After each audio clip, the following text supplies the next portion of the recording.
안녕하세요. 다정한 참견의 다일입니다. 오늘은 결국 여자를 떠나갈 남자들의 특징이라는 주제로 이야기를 나눠보도록 하겠습니다.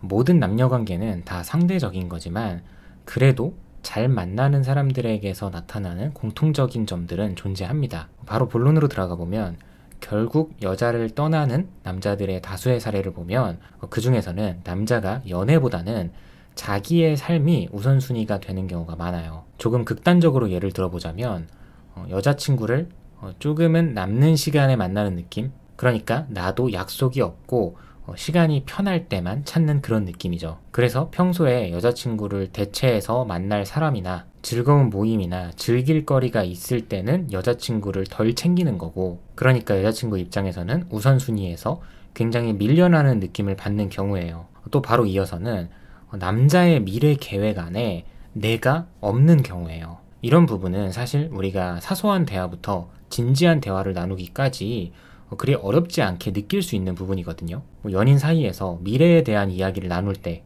예를 들어보면 나는 나중에 이런 데를 가볼 거야, 또는 저기를 가서 한 달 살이를 해볼 거야, 또 일 그만두면 이런 것도 해보고 저런 것도 해볼 거야, 이런 사소한 이야기들을 많이 하잖아요. 근데 남자친구가 늘상 이야기하는 걸 옆에서 들어보면 그 안에서 나는 없는 거예요. 어떻게 보면 남자가 계획한 그 스토리 안에서는 내가 없어야만 그 스토리가 이어질 수 있는 일들인 거죠. 또 이어서는 자기 혼자만의 시간을 잘 갖는 사람들이 남들과도 시간을 잘 갖는다는 이야기가 있잖아요. 이 내용에 조금 더 살을 붙여보면 이 부분은 사실 남녀 모두 조금씩 포함이 되는 내용인데, 혼자서 즐기는 취미를 갖고 있는 사람들에게서는 상대적으로 안정감이 더 크게 느껴집니다. 남자든 여자든 혼자서 즐길 수 있는 취미는 운동이라든지 독서라든지 조깅이라든지 이에 더해서는 자기개발, 자기관리 등등이 있겠죠. 보통 상대방이 이런 것들을 하면서 시간을 보낼 때는 내가 후순위로 밀린다는 느낌을 받지는 않아요. 대부분 문제가 되는 경우들을 보면 상대가 다른 사람들, 여러 사람들과 어울리는 취미를 하는 경우에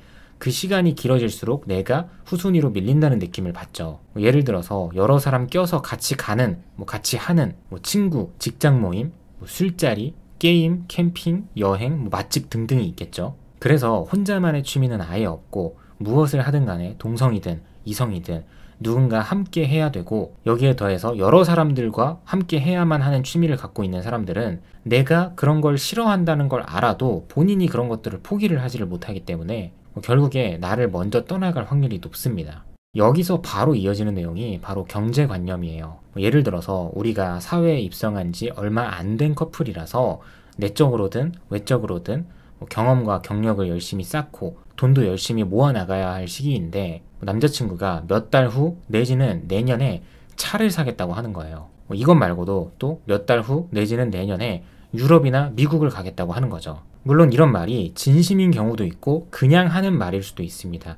근데 중요한 건 나는 처음 듣는 이야기인 거죠. 근데 진지한 경우라면 여자친구 입장에서 가장 먼저 드는 생각이 이게 큰 돈을 쓰는 일이고 나랑 먼저 상의를 해볼 수도 있는 건데 그냥 혼자 결정을 하고 나에게 통보하는 남자친구의 모습을 보니까 믿음직스럽지 않다고 생각을 하게 되고, 이 사람은 나와 진지한 미래를 그리지 않고 있다고 느껴집니다. 그리고 실제로 남자친구 입장에서는 우리가 잘 되는 건 그냥 나중 일이라고 생각을 했을 수도 있고, 그래서 관계를 그냥 막연하게 생각했기에 더 깊이 이야기를 안 해봤을 수도 있는 거거든요. 그냥 눈앞에 닥치는 일에만 집중을 하면서요. 그래서 이런 경우에 여자친구가 눈치를 쓱 한번 줄 때 아차 싶어서 내 잘못이라는 걸 깨닫고 다시금 미래지향적으로 마음을 다잡으면 상관이 없겠지만, 애초에 나에게 있어서 연애가 우선순위도 아니고 경제적인 부분에 대해서도 나중 일이라고 생각을 하고, 이런 사소한 부분에서부터 여자친구에게 신뢰와 확신을 줄 마음이 없다는 건 어차피 내 발로 떠나가겠다는 뜻이고, 그게 아니더라도 이 둘은 어떤 방향으로든 끝날 수밖에 없다고 봅니다. 마지막으로는 요즘 많은 분들을 보면서 자주 느끼는 부분이지만,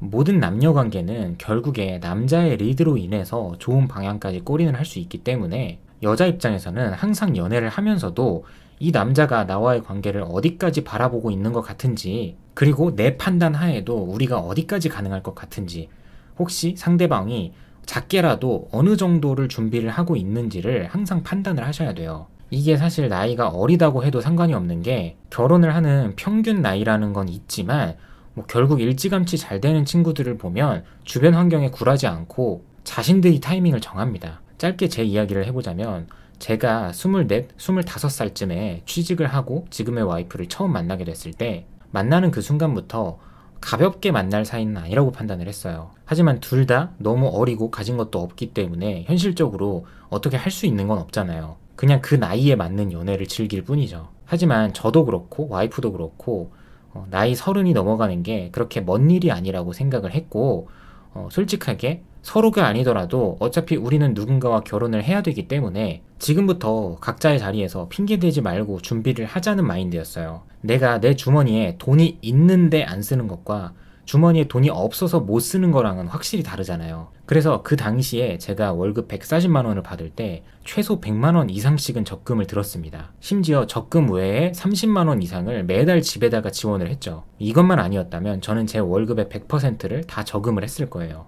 그 당시에는 토요일, 일요일까지 알바를 하면서 그 알바를 통해 번 돈으로 데이트를 했던 기억이 나요. 물론 이 생활이 쉽지만은 않았고 이런 저의 모습을 받아준 지금의 와이프에게 감사하게 생각을 합니다. 하지만 그 당시에는 우리 나이에 감당하기 힘든 여러 상황들을 맞이하면서 헤어지게 됐었지만 애초에 내 연애 목적이 단순히 외로움을 달래고 즐기기 위함이 아니라 항상 결혼을 바라볼 수 있는 그런 목적을 갖고 연애를 했었기 때문에 헤어지고 1년 만에 다시 만나게 됐을 때도 우리가 원래 가던 길을 다시 그대로 쭉 갈 수 있었고 그렇게 조금은 이른 나이에 결혼을 할 수 있었던 거거든요. 그래서 우리가 서로 좋아해, 사랑해, 실망이야, 서운해 이렇게 감정적인 부분만 가지고 티격태격하고 있을 게 아니라 기본적으로 나부터가 이 만남을 진지하게 바라보고 있다는 전제 하에 남자친구가 나와의 미래에 대해서 언급하지 않고 적극성을 띄우지 않는다면 이런 부분에 대해서 서운해하고 실망감을 느끼셔야 되는 거고 이럴 때 이 관계를 더 이어갈지 말지를 판단을 하셔야 된다는 거예요. 우리가 한 번 정도는 이런 대화를 충분히 나눴는데 이 이후에도 남자친구가 자꾸 회피를 하거나 뜬구름 잡는 이야기만 한다면 어차피 그 남자는 나를 먼저 떠날 남자예요. 그렇기 때문에 지혜롭고 현명하게 연애를 이어가야 되고 내가 이 남자를 만나면서 우리가 어디까지 갈 수 있을지 계속해서 고민을 하고 판단을 하시면서 끝내 내 손으로 결정을 내리실 수 있어야 돼요. 그래야만 잘 되든 헤어지든 그 선택권이 나에게 쥐어질 수 있습니다. 네, 오늘도 영상 봐주셔서 감사하고요. 지금까지 다정한 참견의 다일이었습니다.